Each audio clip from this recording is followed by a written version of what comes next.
Sika Crabia. I was just a cotton idea and Michelle was here one dance rural bank and then many of my phone baby. I won't fair for pie, but trans a memma or my camp for caca, no maca chica, win baby, I just dance and you mark as your win a babity. Young cock, near Sassy and Flo, so to suit, so Pebbles, and Miss Bessia Bay, who when you baby, when young baby I dance, young come right back, you better million so. My name is Michael Asmenida.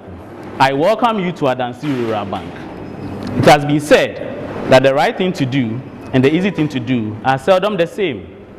Our contemporaries have chosen the easy thing to do by investing their funds, but we have chosen the right thing to do by investing in our customers. We have various loan products which are perfectly suited and tailored to meet the needs of our customers. Why don't I tell you about our commercial loans? Our commercial loans are well prepared to suit your needs. Do you need a working capital? Or do you need a fixed asset? Why don't you come to us for your working capital loan? We have flexible repayment terms for you.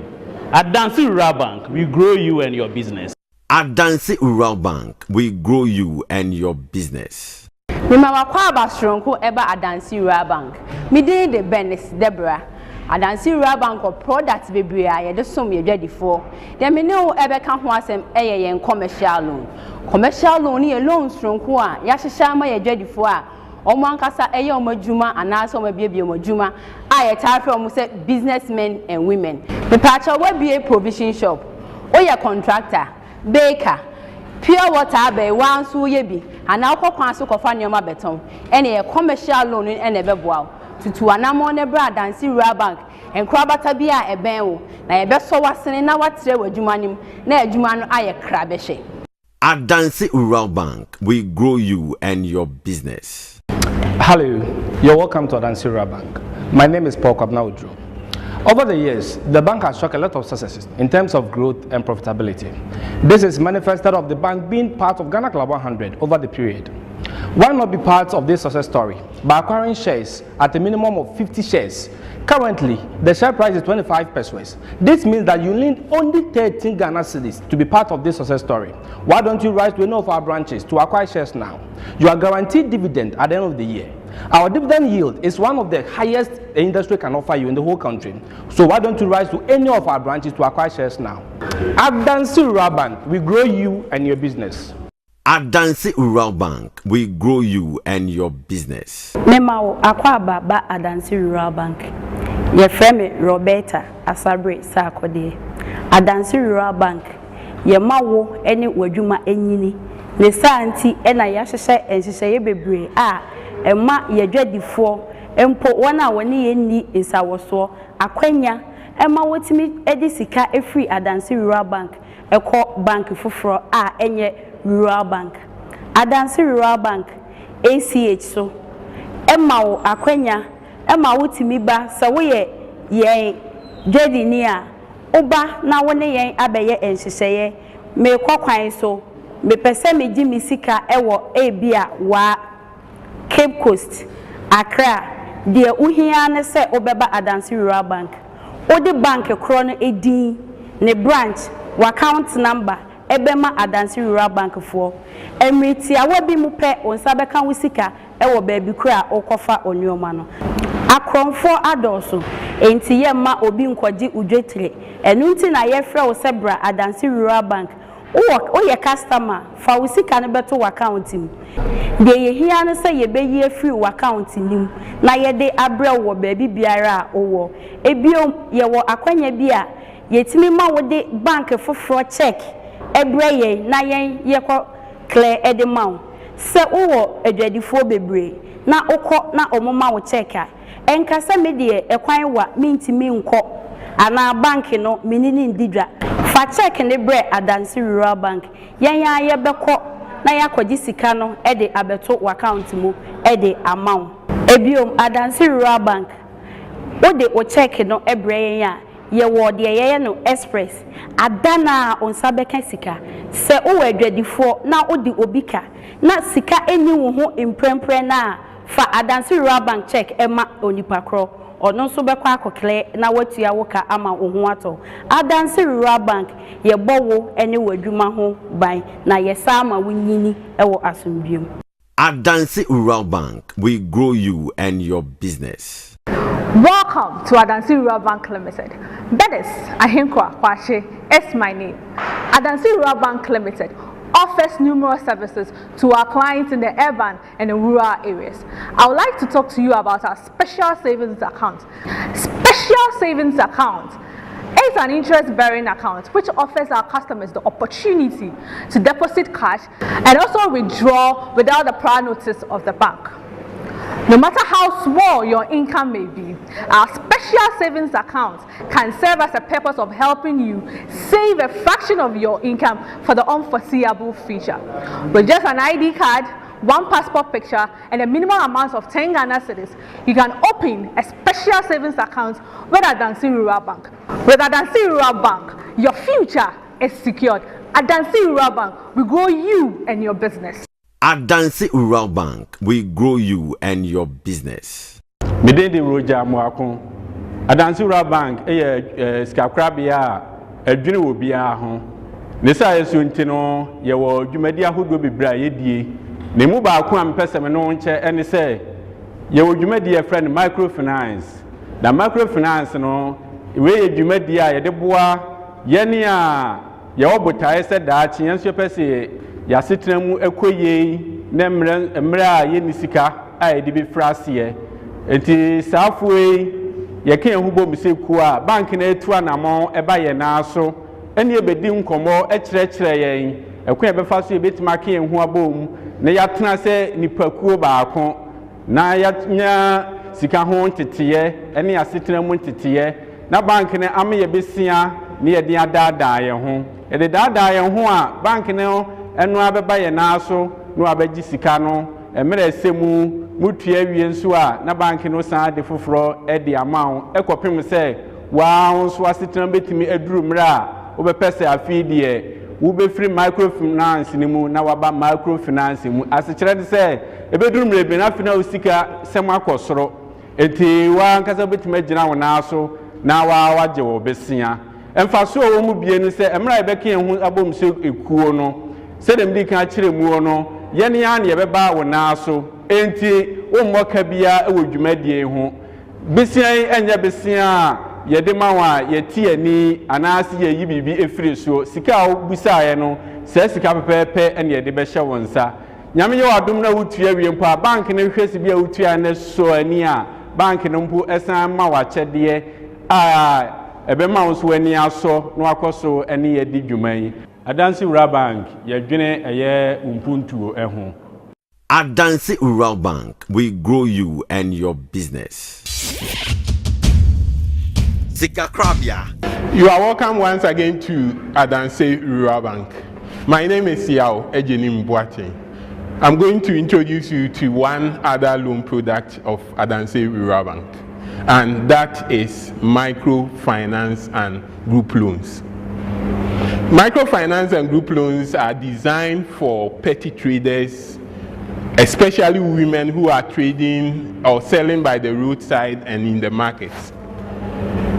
Anytime these women come together as a group, we come over there at their convenient place and at their convenient time to train them on these microfinance loans, and we grant them the loans at their places. One interesting thing about our microfinance loan is that our loan interest rates are very low.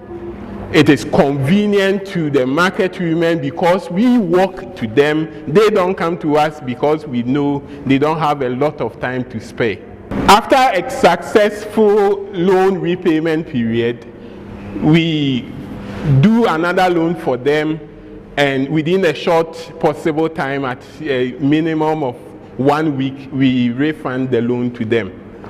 Adansi Rural Bank has been doing this loan for all the customers in our various branches, and that is how we have been able to grow these market women to access more loans to expand their businesses and also to cater for their family needs. Adansi Rural Bank, we grow you and your business. Adansi Rural Bank, we grow you and your business. Mema wakwa baba Adansi Rural Bank.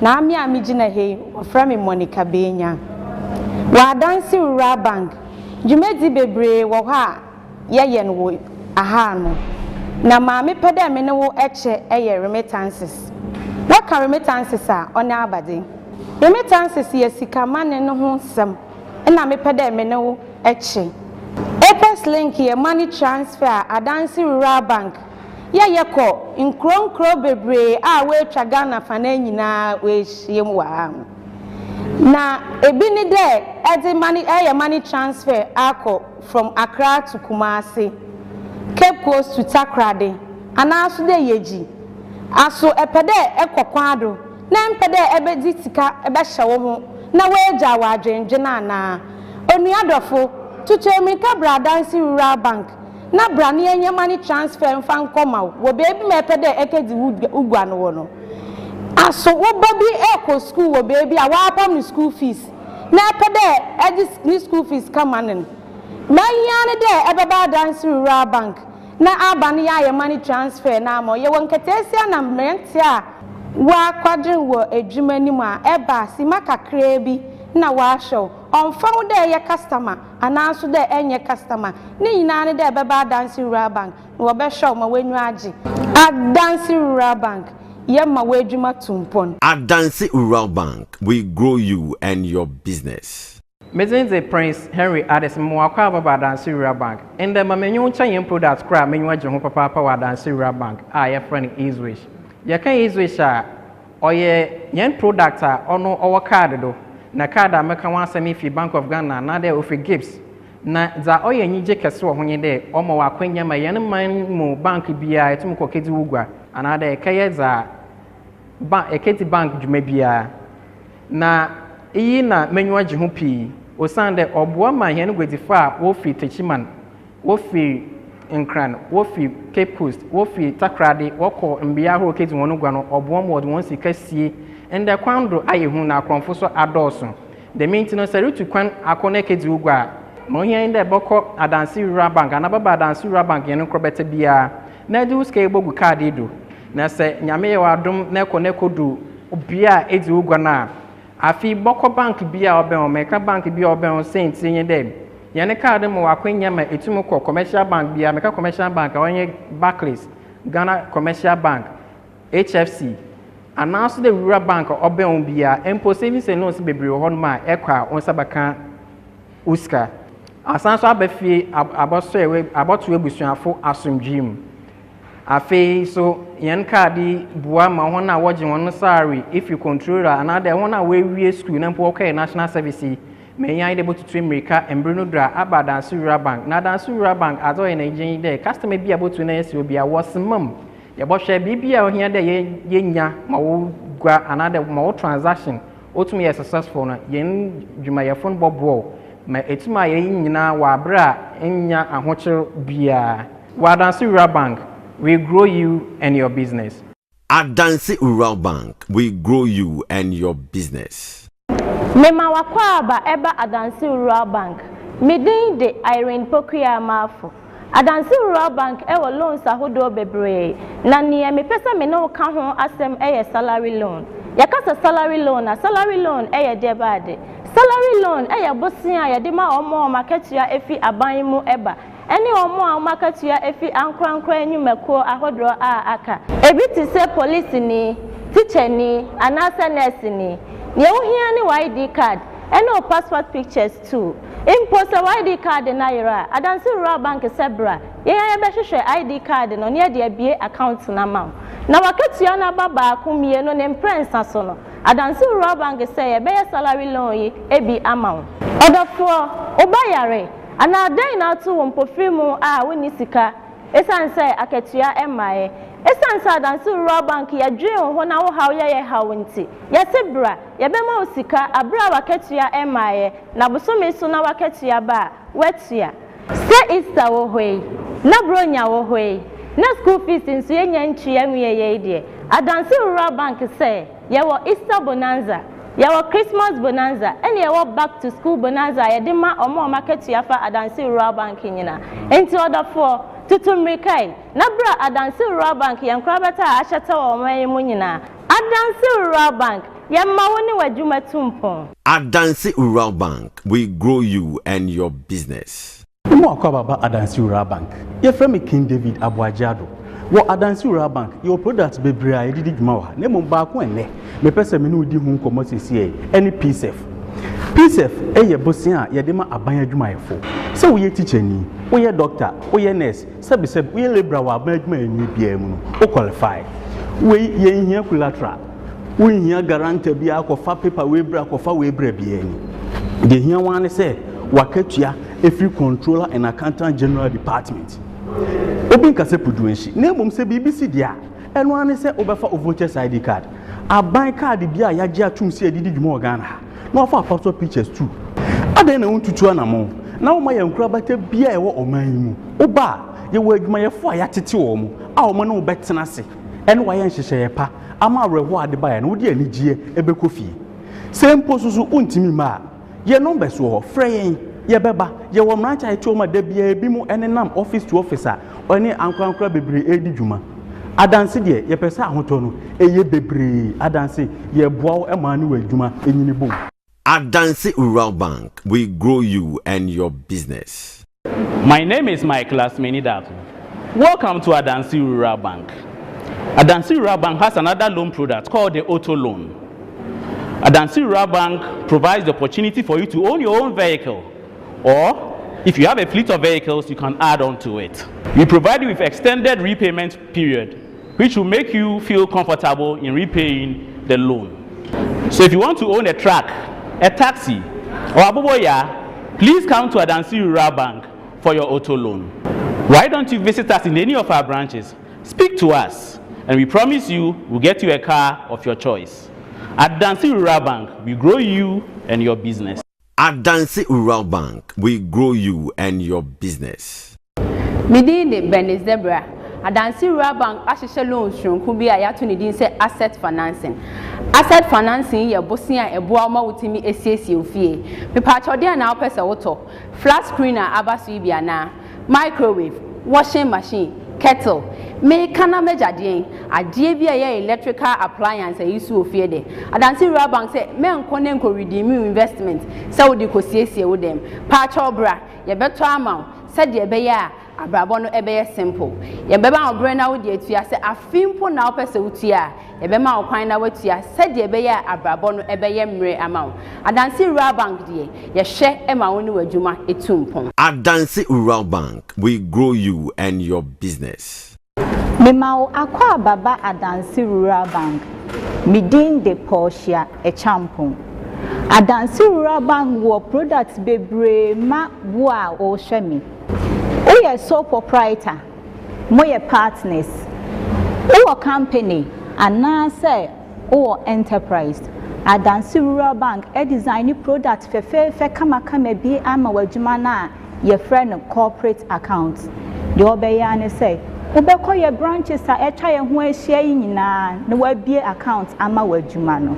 Enfasode a woso nso de bebre. Enfasode ba ko a woso ne say ehifa na wadwuma ne wo. Se wo magazine, wo dwom, se wadwuma ne so, ana se esa. Frɛ yen ye beba be fa usika na beto account ma ohaw bia ni ho a yenje wo hwe. Ebiem ye say aboa ne pekokwa ye ntina oye da odi ne ho etwitwiri esie ahe ena wihia ka kire yen Adansi Rural Bank ye be so asne ama wadwuma ni matere aye kese aye krabehwe Abusia wonu wate wahwe sei ne yana meka e masika kwa bia esamtimi koso nana moja wona oye ohene kese wo keja ase hene Radisha ye pa ba bia wo bia ma me fanchi anso kese so ma Mr. Carter wo 96.5 Abusia FM kuma se Radisha ye pa Adansi Rural Bank nya ma menchi wo bia the general manager me nkroma o Evander je otu wate ne peja ansa na je otu se ya wote Paulo Drew ono se ne accountant Radisha ye me se wo bia Radisha wo bia se wonya brehwe sika kwa bia nsam Nami aduma na ochi se ne yebesa to aduma dey so within the Edwin Arnold Daddy Sika Krabia.